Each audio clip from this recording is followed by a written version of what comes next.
Breaking news చూస్తున్నాం. CM Revanth సన్నిహితులకు సలహాదారుల పోస్టులు దక్కాయి. ప్రభుత్వ సలహాదారులుగా వేం నరేందర్ రెడ్డి, షబ్బీర్ అలీ, హర్కర వేణుగోపాల్ నియమితులయ్యారు. ఢిల్లీలో తెలంగాణ ప్రభుత్వ ప్రత్యేక ప్రతినిధిగా మల్లు రవిని నియమించారు. వేం నరేందర్ రెడ్డి, షబ్బీర్ అలీకి సలహాదారుల పోస్టులపై ఆసక్తికర చర్చ సాగుతోంది. షబ్బీర్ అలీని మంత్రివర్గంలోకి తీసుకుంటారని ఇన్నాళ్ళు ప్రచారం సాగింది. ఇప్పుడు సలహాదారుడికే పరిమితం చేయడం ఏంటనే చర్చ సాగుతోంది. ఇక వేం నరేందర్ రెడ్డికి ఎమ్మెల్సీ ఇస్తారని ఇన్నాళ్ళు టాక్ నడిచింది. అయితే వేం నరేందర్ రెడ్డికి సలహాదారు పదవితో సరిపెట్టారా అనే చర్చ అయితే సాగుతోంది. ఇటు నాగర్ కర్నూలు ఎంపీ టికెట్ ఆశించారు మల్లు రవి. అయితే ఆయన్ను ఢిల్లీలో ప్రభుత్వ ప్రత్యేక ప్రతినిధిగా నియమించడంతో దీనిపై కూడా ఆసక్తికర చర్చ సాగుతుంది. మొత్తం మీద ముఖ్యమంత్రి కీలక అనుచరులకు సలహాదారులుగా నియమించడంపై ఆసక్తికర చర్చ అయితే సాగుతుంది. మధు లైవ్లో జాయిన్ అవుతున్నారు. మధు, ముఖ్యమంత్రి దగ్గరి మనుషుల కంటే ఆయన అనుచరులకు సలహాదారు పదవి ఇవ్వడంపై ఎట్లాంటి చర్చ సాగుతుంది? ముఖ్యంగా వీళ్ళందరికీ కూడా వాళ్ళ స్థాయిని బట్టి పదవులు ఇస్తారనే ఒక చర్చ అయితే ఉండే ముందు. కానీ ఇప్పుడు కేవలం సలహాదారు పోస్టులకే పరిమితం చేశారనే ఆసక్తికర చర్చ సాగుతున్న నేపథ్యంలో దీని గురించి పార్టీలో కానీ ఇటు క్యాడర్లో కానీ ఎట్లాంటి డిస్కషన్ జరుగుతుంది? ఎగ్జాక్ట్లీ. ఎందుకంటే గతంలో మొన్న జరిగినటువంటి 2023 సార్వత్రిక ఎన్నికల్లో ఎమ్మెల్యే టికెట్ ఆశించారు వేం నరేందర్ రెడ్డి. రేవంత్ రెడ్డికి అత్యంత సన్నిహితుడు. ఓటుకు నోటు కేసు ఏదైతే ఉందో ఆ సమయంలో ఆ రేవంత్ రెడ్డి ఆ సమస్యలో చిక్కుకోవడానికి రీజన్ గా భావించేటువంటి వ్యక్తితో వేం నరేందర్ రెడ్డి కోసమే ఎక్కడికి వెళ్లారు అనేటువంటి రాజకీయ వర్గాల్లో చర్చ. కాబట్టి అప్పటి నుంచి వారి బంధం చాలా దృఢంగా ఉంది. ఒకరికి ఒకరు వెన్నట్టు ఉన్నటువంటి పరిస్థితి ఉంది. మొన్న టికెట్ రాకపోవడంతో ఎమ్మెల్సీ ఇచ్చి మంత్రివర్గంలోకి తీసుకుంటారు, లేదంటే ముఖ్య సలహాదారుడుగా ఉంటారనేటువంటి రెండు రకాల చర్చలు జరిగాయి.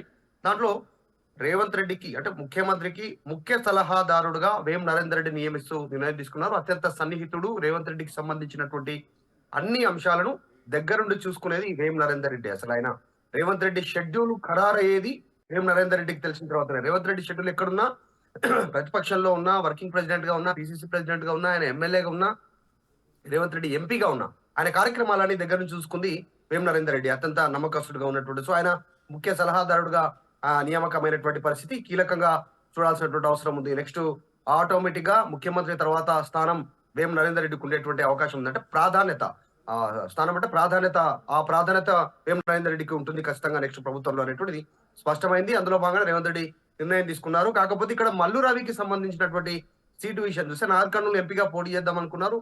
ఆల్రెడీ అక్కడ ప్రయత్నాలు కొనసాగిస్తున్నారు. క్షేత్రస్థాయిలో దీనికి సంబంధించినటువంటి అన్నింటిలో పోటీ చేయడానికి కావాల్సినటువంటి అన్ని ఏర్పాట్లు చేసుకున్నారు. కానీ పార్టీ తీసుకుంటున్నటువంటి నిర్ణయాలు, ప్రభుత్వం తీసుకుంటున్నటువంటి నిర్ణయాలు చూస్తే ఫ్యూచర్ ని దృష్టిలో పెట్టుకొని రానున్నటువంటి 10 నుంచి 15 సంవత్సరాలను దృష్టిలో పెట్టుకొని పార్టీ నిర్ణయం తీసుకుంటున్నట్టుగా కనిపిస్తా ఉంది. రీసెంట్ గా జరిగినటువంటి ఎమ్మెల్సీ నియామకాల్లో కూడా అదే బీసీకి ఒక వెలమకి ఇచ్చినప్పటికి కూడా విద్యార్థి విభాగం నుంచి వచ్చినటువంటి బల్మూర్ వెంకట్కి టికెట్ ఇవ్వడంతో యంగ్స్టర్ కి ఆయన ఇంకా నెక్స్ట్ పాలిటిక్స్ లో 20 to 30 years యాక్టివ్ గా ఉండేలా పార్టీ అవకాశం ఇచ్చింది. ఆ రకంగా ఒక చర్చ జరుగుతా ఉంది. కాబట్టి మల్లు రవిని అనూహ్యంగా ఢిల్లీ ప్రత్యేక ప్రతినిధిగా నియమించడం, కేబినెట్ హోదాతో మల్లు రవి సంతృప్తిగా ఉండకపోవచ్చు. ఖచ్చితంగా ఈ పోస్ట్ కి ఎంపీగా పోటీ చేద్దాం అనుకున్నారు. నాగర్ కర్నూలు నుంచి రేవంత్ రెడ్డికి అత్యంత సన్నిహితుడుగా ఉన్నాడు. మొన్న ఎలక్షన్ లో అన్ని అంశాలలో తన అన్న బట్టి విక్రమార్కను కాదు అని రేవంత్ రెడ్డికి సపోర్ట్ చేశారు. ఆయన సోదరుడు బట్టి విక్రమార్క కాదనేది, రేవంత్ రెడ్డి అయితేనే ముఖ్యమంత్రి కరెక్ట్ అనేటువంటి సపోర్ట్ చేశారు. బట్టి కూడా పోటీలో ఉన్నప్పటికీ కూడా బట్టిని కూడా పక్కన పెట్టి రేవంత్ సైడ్ నిలిచారు మల్లు రవి. కానీ ఆయనను ఢిల్లీ ప్రత్యేక ప్రతినిధిగా నియమించడం వెనుక ఆయన సంతృప్తిగా లేనట్టుగా కూడా తెలుస్తా ఉంది. ఎంపీగా పోటీ చేయడానికి ఆసక్తి ఉంది. కానీ ఈ నిర్ణయం వెనకాల ఏం జరిగింది అనేటువంటిది పార్టీలో చర్చ కొనసాగుతుంది. ఇక షబ్బీర్ అలీ కూడా పార్టీలో మొదటి నుంచి ఉన్నారు. అత్యంత సీనియర్, ఏఐసిసి నేతలతో సంబంధాలు ఉన్నాయి, ముఖ్యమంత్రులతో పనిచేశారు, మంత్రిగా పనిచేశారు ఆయన.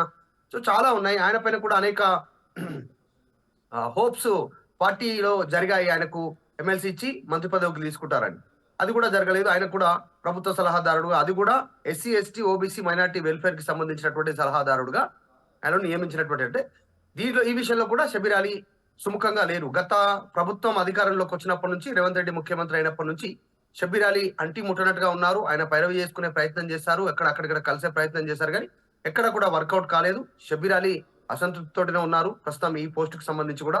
మరి కానీ రేవంత్ రెడ్డికి అంతంత సన్నిహితంగా మెరిగిన, ఎలక్షన్ లో అన్ని తానే కామారెడ్డి సీటును కూడా రేవంత్ రెడ్డి కోసం వదిలేసుకున్నా, ఆయన నిజామాబాద్ పోయి పోటీ చేసినప్పటికి కూడా, అర్బన్ నుంచి ఓడిపోయినప్పటికి కూడా సరైన ప్రాధాన్యత దక్కలేదు అనేటువంటిది రీసెంట్ గా రేవంత్ రెడ్డి మాట్లాడుతూ మైనారిటీ కోటాలో ఖచ్చితంగా ఒకటి మినిస్ట్రీ పదవి ఇవ్వాల్సినటువంటి అవసరం ఉంది రాష్ట్ర ప్రభుత్వానికి అన్నారు.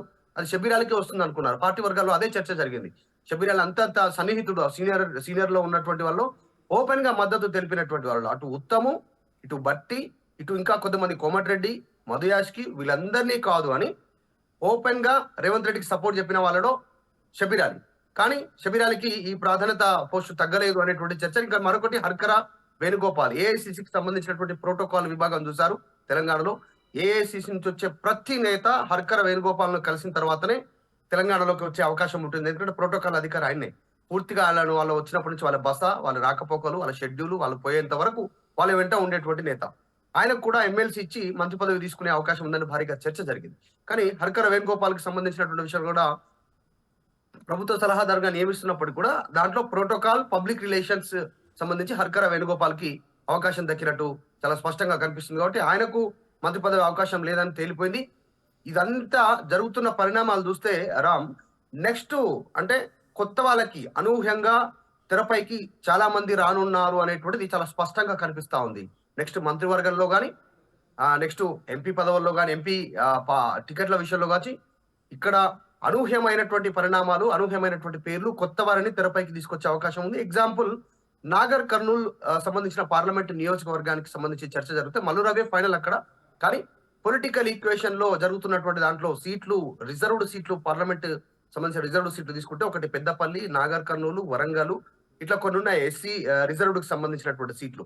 దాంట్లో మాల సామాజిక వర్గం ఎస్సీలో కాబట్టి మల్లు రవిని పక్కన పెట్టినట్టుగా తెలుస్తా ఉంది. అక్కడ నాగర్ కర్నూలులో మాదిగ సామాజిక వర్గానికి చెందినటువంటి ఎస్సీలోనే తెరపైకి తెచ్చే అవకాశం ఉంది. దాంట్లో చారగొండ వెంకటేష్ పేరు ప్రధానంగా వినిపిస్తా ఉంది. అనూహ్యంగా తెరపైకి వచ్చే అవకాశం ఉంది. ఎమ్మెల్యేగా పోటీ చేయలేదు, కనీసం సర్పంచ్ గా కూడా ఎక్కడ పోటీ చేయలేదు ఆయన. కానీ రేవంత్ వర్గంగా పేరుంది. ఆయన మల్లురవి ప్లేస్ లో చారగొండ వెంకటేష్ పేరు తెరపైకి వస్తా ఉంది. నాగర్ కర్నూలు నుంచి ఎంపీగా పోటీ చేసే అవకాశం దాదాపు ఖరారైపోయింది. అందులో భాగంగానే మల్లురవిని ఇటు ప్రభుత్వ సలహాదారుడుగా ఢిల్లీకి ప్రత్యేక ప్రతినిధిగా నియమించాలనేటువంటి చర్చ ఆల్రెడీ పార్టీలో ప్రారంభమైంది. మిగతా ప్లేసెస్ లో కూడా నిజామాబాద్ సంబంధించినటువంటి షబ్బీర్ అలీ ఉన్నారు. తర్వాత ఆయన ప్లేస్ లో కూడా కొత్త వారికి మంత్రివర్గంలోకి వచ్చే అవకాశం ఉంది. కొత్త వారిని ఎమ్మెల్సీ ఇచ్చి తీసుకోవడమో, లేదంటే రీసెంట్ గా జరిగినటువంటి మహేష్ గౌడ్ ని మంత్రివర్గంలోకి తీసుకోవడమో, బీసీ కోటాలో ఇట్లా అనేక పరిణామాలు చేంజ్ అయ్యే పరిస్థితి చాలా స్పష్టంగా కనిపిస్తా ఉంది. ఈ నిర్ణయాలన్నీ కూడా వచ్చే 10 నుంచి 15 ఏళ్ళు, 20 ఏళ్లను దృష్టిలో పెట్టుకుని పార్టీ తీసుకుంటున్నటువంటి నిర్ణయాలుగా చర్చ జరుగుతా ఉంది. Ram, right, thanks for the update Madhu. ఇది సీఎం రేవంత్ రెడ్డి సన్నిహితులకు సలహాదారు పోస్టులు అయితే దక్కాయి. ప్రభుత్వ సలహాదారులుగా వేం నరేందర్ రెడ్డి, షబ్బీర్ అలీ, హర్కర వేణుగోపాల్ నియమితులయ్యారు. ఇటు ఢిల్లీలో తెలంగాణ ప్రభుత్వ ప్రత్యేక ప్రతినిధిగా మల్లు రవిని నియమించింది ప్రభుత్వం. వేం నరేందర్ రెడ్డి, షబ్బీర్ అలీకి సలహాదారుల పోస్టులపై అయితే ఆసక్తికర చర్చ సాగుతోంది.